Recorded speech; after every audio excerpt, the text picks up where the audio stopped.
This game is the 14th time a Spanish side faced an Italian team in the final of a major European competition, with the team from Spain being crowned champions on 9 of the previous 13 occasions. Sevilla has knocked off some big names along the way to their 5th final in the Europa League era, and of course in the semis they got by Juventus. Here is a reminder of how they got here.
Entrando en el área, Brian sigue el campo, Brian, el balón es para él, En-Nesyri, gol, marca el Sevilla, marca Youssef En-Nesyri. Es el momento de resistir sí o sí, cabezazo, Pogba, la pelota, gol, marca la Juve.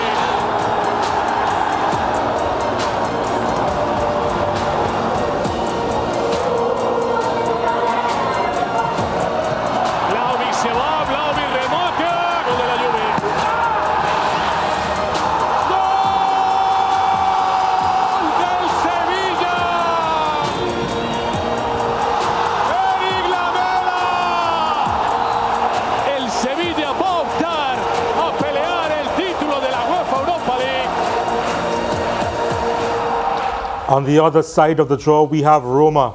What a story under Jose Mourinho so far.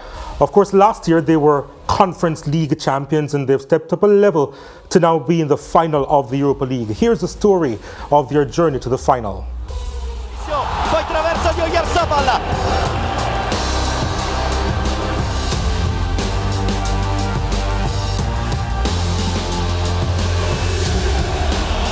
Parte Pellegrini, palo! Il vantaggio del Feyenoord.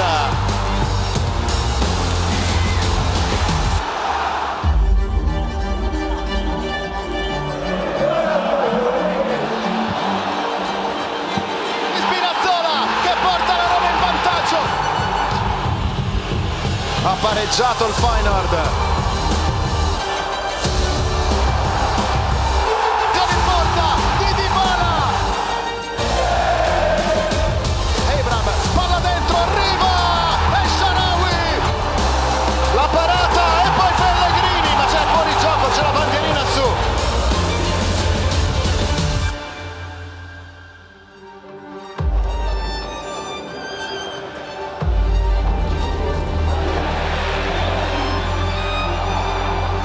Cicina Abraham, Radetzky, Bove! Bove!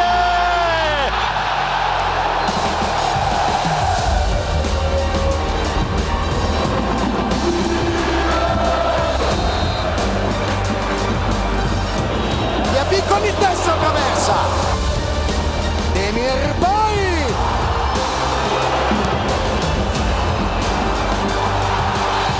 Mourinho porta ancora la squadra in finale. Seconda finale europea per la Roma.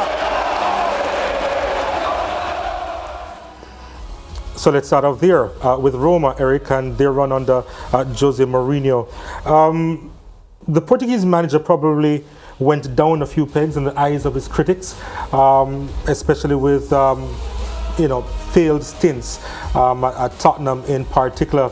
But Do you think he's gained a lot in the last couple of years as he makes a second European final? I mean, I think for the public eye, you know, he's more back in the picture, so he will gain maybe a little more status. But I think when it comes to his quality as a coach, I think it's something that it's the right fit and the right time at the club. And I think right now at Roma, he is the right fit. And I think one of the great things that really allows him to do these things is yes, he has his tactical side, you know, maybe defensively, but I think he's very good at getting really the heart out of players and make them play for the club, for the crest, for the coach, for each other.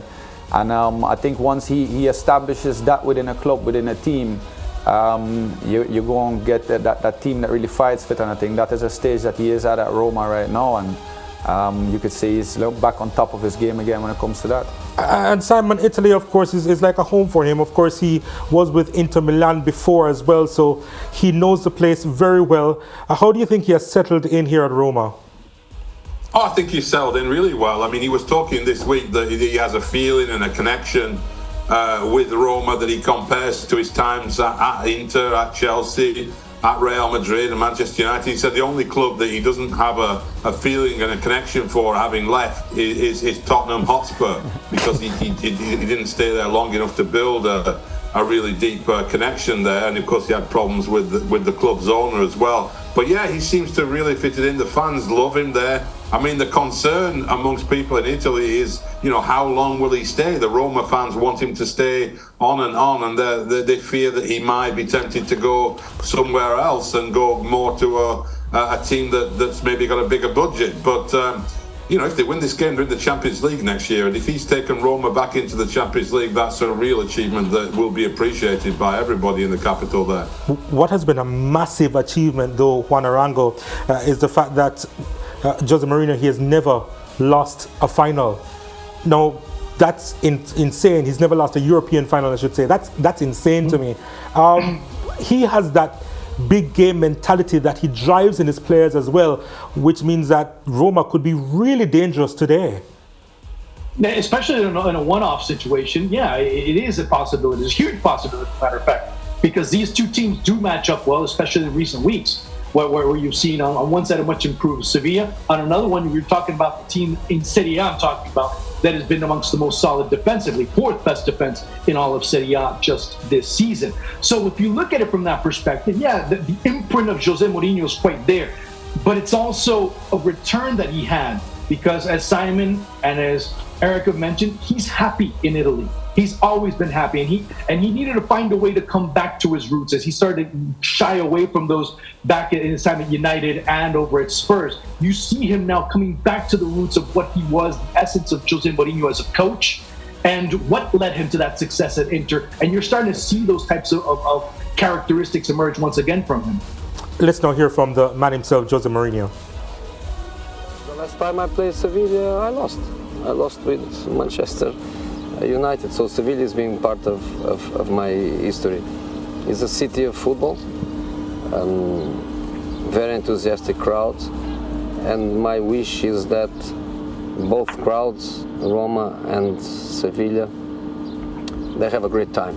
You know, in the end, of course, one group of guys will go smiling and another one not smiling, but I think they have to enjoy, because it's a big achievement to be in an European Cup final.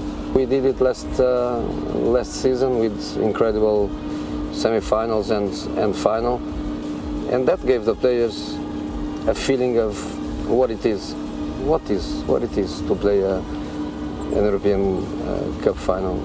And now we are there again after an incredible run. We played 14 matches. We had also to play the playoff because we finished second in the group phase.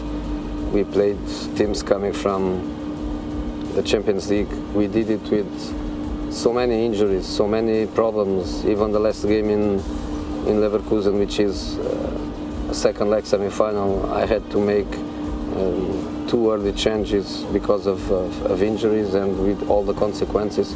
So the boys deserve to be there. The boys really, really, really deserve to be in this final. Juan, I want to bring you in here to talk about this point, because there's an undercurrent here that should not go unnoticed, and it's the fact that Roma, they've only won once in their last 9 matches in all competitions. Is that a red flag? Is that something to say that there's a soft underbelly here that Sevilla could exploit? Softer underbelly could be, yeah. I mean, like I said, it's one of those issues that they've had, time. I mean, when I was in Italy earlier this year, I saw that criticism that was emerging from Jose Mourinho, the lack of scoring goals. They were fighting and scrapping and looking to battle their way to be able to accumulate points at one stretch, and they're finding themselves in a situation like that right now domestically. Now, when it comes to Europa League, well, they were able to get a good advantage, a good enough advantage. And then Jose Mourinho, like I said, going back to his roots, I didn't just say it from the perspective of the coach himself. I also talked about from the tactician himself. Remember all the criticism he got in the return leg against Bayer Leverkusen. He just didn't park the bus. He parked an entire fleet of buses in front of the goal in that return leg. And many have criticized him harshly for it. But in these types of situations, you have to do what you have to do with what you have. And Simon, he has a Europa League powerhouse to get rid of as he tries to win a 6th European crown in his 6th final. Sevilla are going for their 7th Europa League title. What makes this competition so special for Sevilla, you think? It's remarkable, isn't it? I mean, they're basically the Real Madrid of the Europa League when you look at their record over the last decade or so. And I think, by consistently finishing where they have in La Liga, always in those qualification places, never really competing, rarely competing, I should say, for a La Liga title, but always in that group there, that qualifying for the Europa League. And they love these nights. The fans live for it. They feel the sense of occasion in it. They've built up that knowledge and experience. I'm half joking saying the Real Madrid of the Europa League because, when we were talking before the semi-final of the Champions League about that know-how and nous that Real Madrid have in big Champions League games, the same applies here. And this competition has grown. This year has been another excellent competition. The Europa League has really started to finally take on its own character. And Sevilla are the team that have dominated. And that now, whether these are players, all of them who've had that experience, of course they haven't been all involved in everything. But that collective sense of understanding of what's required is still there at that club. Eric, I'd like to bring you into discussion because, in my opinion, Sevilla, they have improved as they have progressed in this competition, and they look to be favourites against Roma. What are your thoughts on them? Do you consider them favourites ahead of this matchup as well? I think it's important to point out the season with the different managers they had. Right. Where I think last manager, Mendibala, came in, I think 2-3 months ago. Mm-hmm. And from that point, I think Sevilla got a lot more hold of some stability within the team. I think even over the weekend when they played Madrid, it's a different team. A lot of players were getting rest, but the style of football, the type of football that Sevilla was playing is similar, even against a team like Madrid. They want to have some fluidity going forward. I like the partnerships when they see with Gil and Acuna, even though Acuna is not there today on suspension, but on the other side as well. So it's nice to see Ocampos over there as well, and with Jesus Navas, and as mentioned, experience. Navas won the Europa League with Sevilla in 2005 or 2006, I believe. Mm-hmm. Rakitic won the Europa League, I believe, in 2013 with Sevilla. So as I say, it might not be everybody, but it is a lot of history and experience that comes along with the stability that came on more the last 2 months. Well, I tell you what, we're upon another break here, but when we return, we'll take a look at the starting lineups and much more, including a few of those players that Eric just mentioned and more. Stay with us.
are standing by to join our feed in a matter of minutes. Kickoff will be at the top of the hour. Sevilla against Roma is one not to miss as they battle for the UEFA Europa League at the Puskás Arena in Budapest. Sevilla, their first Europa League title was in 2006. Their current captain, Jesus Navas, was there, and we were speaking about him before, Eric, in terms of the experience that he will bring to this starting lineup, and it has carried them through the competition this year specifically. Yeah, I mean, experience is something that, I think we discuss it more often with the history that both these teams and coaches have. But at the end of the day, what happens on the day is really crucial, and it can be a youngster that have a form, and it can be a senior player who might make a mistake. But you look at these little edges, you know, what gives you the edge on a day, and a player like Navas leading the team is something that younger players, when they get rough, might look at to get a certain comfort and still be able to go that little extra edge that they might give to win the game. We're going to take a look at the starting lineup in just a little while for Sevilla, but I just want to bring one into the discussion here in regards to the role that Navas plays along with the youngsters that we see in the starting lineup. For example, Oliver playing as the attacking midfielder. What are your thoughts on the blend of youth and experience that Sevilla provide, and would that be the key that has carried them to success in these type of competitions? It's a combination of that. It's also a combination of the consistency that's been acquired. I mean, yeah, Jesus Navas has been able to come through in a big way. I mean, even on the other side, you can also see Alex Telles, who's really coming into his own as well. But like you mentioned, some of the younger players have also been able to contribute. Brian Hill, ever since, coming from Spurs. I guess Spurs ends up being kind of a rhetorical kind of thing a theme that we've gone through on this show today. As far as Hill is concerned, he's been able to come through. Oliver Torres has been able to do. Of course, up top within the city, he might be one of the more underrated forwards in European football, but every time he's in a Europa League competition, he ends up scoring. So yeah, you do have a good mix. You do have a good dynamic within this group of players that know each other very well and understand what they have to do in relation to the other. Yeah, we're going to take a look at the starting lineup now, and you did mention the point that Alex Telles is also in the starting lineup for Sevilla. Of course, he comes in for Acuna, who got an accumulation of cards, so he misses this final, which is unfortunate for him. But Alex Telles, the Manchester United loanee, plays at left back. Simon, your thoughts on the starting lineup? Yeah, I mean, I think it's it's a lineup where you look at it and you immediately think, well, Mourinho, what's Mourinho going to think when he looks at that? And he's going to think, I have to stop Rakitic dictating what happens in this game. You know, they have to disrupt him and not allow him and Fernando in the middle, but particularly Rakitic from setting the tempo and dictating things. And then they've got to keep an eye on those wide areas because, you know, Telles is an interesting one. You know, he didn't particularly impress at Manchester United, but he loves to get forward. And I think he's a little bit of an underrated player when he gets into the final third as well. So I think Roma will need to keep an eye on him. And Nesri, of course, I figure that he keeps on getting better, especially in the aftermath of his performances in the World Cup. Your thoughts on him and how pivotal he can be in the final? Yes, you know, form as you mentioned, but I think it's crucial, as Simon just mentioned, he needs to get service. And a lot of those things starts with Rakitic, but comes eventually from the wide areas, whether it's Ocampos and Gil. Or Telles as well. Or exactly, as those wing backs with Navas and Telles or Acuna than before. That gives service, and that's something that Nasir is really relying on.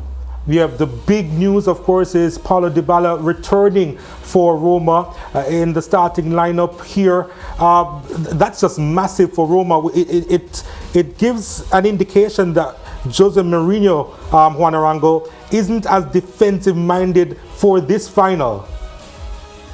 Yeah, I mean, it's a great football argument that they've had. Is he really a defensive coach or is he really an offensive coach in certain aspects, depending on the team he's had?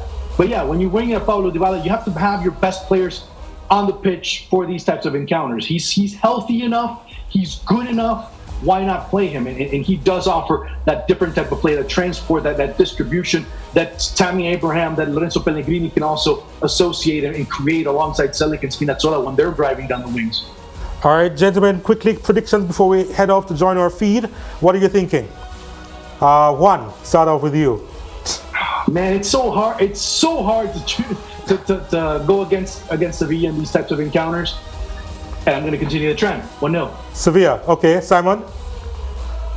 Yeah, I'll say exactly the same as Juan. It's very, very difficult to do this one, but it's very hard to go against Jose Mourinho. He's not losing his first European final tonight, so I think Roma win 2-1. All right, talk to me, Eric. What are your thoughts? I mean, I think we're all similar on the same level. It's going to be a tough match to really get through, especially the Roma defense. So I'm going to go with a 0-0 and penalties, and we'll get a win for Sevilla again.